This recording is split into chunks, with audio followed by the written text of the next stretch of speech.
Compound sentences. So compound sentences is the second video in my sentence structure videos, the first one being independent clauses. If you haven't reviewed independent clauses, do so now. Okay, so compound sentences essentially are two independent clauses separated by either a semicolon or a comma with a coordinating conjunction. The second form is the most common. A coordinating conjunction, there's 7 of them. And, or, for, nor, but, yet, and so. Paul Lemberg used to make me recite these, well, the entire class, over and over again in this chant. We just, and, or, for, nor, but, yet, so. And, or, for, nor, but, yet, so. Regardless, you might be able to notice that our class had a problem with the comma that often goes with coordinating conjunctions. So let me show you the rule. These are some of the sentences from our last video on independent clauses. He came, he saw, he conquered got turned into he came, saw, and conquered. It's just a natural way using parallelism. This is not a compound sentence. It's just one subject, he. Now, if it was he came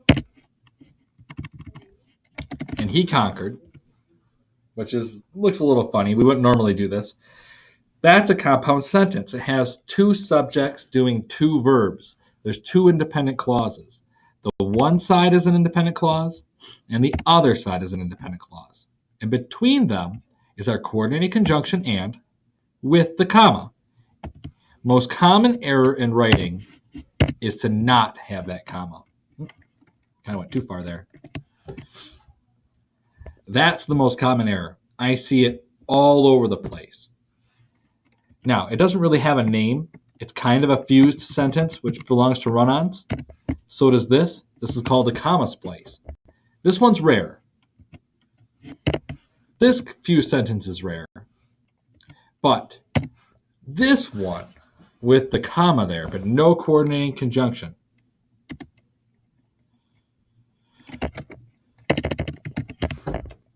Right? Now we have a real sentence. It's correct. It's a compound sentence. I enjoy sitting by the fireplace and reading, not a compound sentence. I enjoy sitting by the fireplace and I enjoy reading. Let's see if we can fix that. There you go. Compound sentence. And it's correct. We have independent clause on one side and an independent clause on the other, separated by coordinating conjunction and a comma. This one is a true coordinating or compound sentence. Waiting to have my car's oil changed is boring, and I have been waiting for a long time. This is a very natural way that we would use a compound sentence. The trick is to begin identifying these coordinating conjunctions. If you can begin to spot them, then you have to ask yourself, is there a complete sentence on this side? And is there a complete sentence on that side?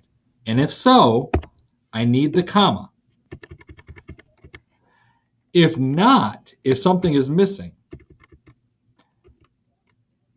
then we don't need the comma. So is boring and, I don't know, tedious.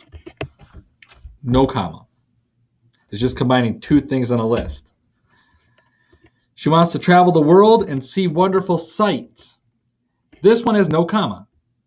The reason being, I spotted my and. I know that the first part is an independent clause. She wants to travel the world. She wants sentence.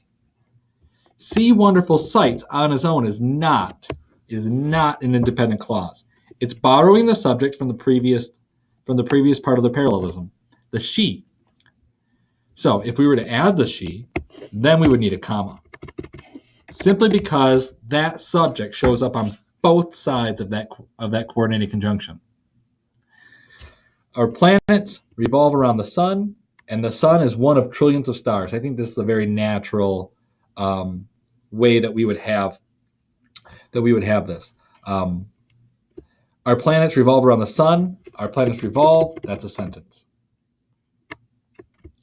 The sun is one of trillions of stars.